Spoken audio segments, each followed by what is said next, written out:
The moment Mary, Queen of Scots was born, rumors began flying, not only in Scotland and England, but all over Europe.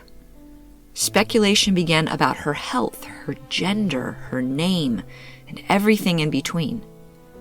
A letter had even been written to Henry VIII proclaiming that the child had already perished.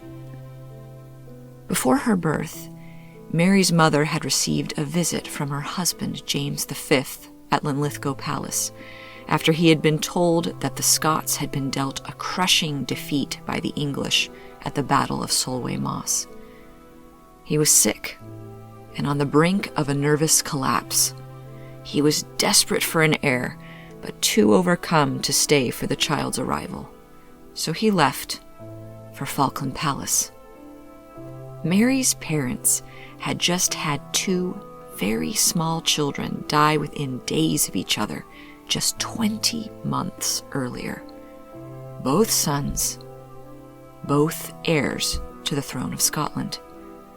It is said Mary's mother likely gave birth prematurely out of anxiety for all that was going on around her, and so baby Mary was born during the coldest of winters and was indeed small and frail.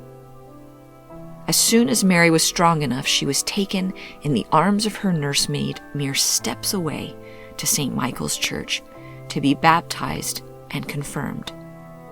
She wore a white taffeta gown made specifically for the occasion. She was named Mary, after her mother, and the feast of the Immaculate Conception of the Virgin Mary, which landed on the day she was born on.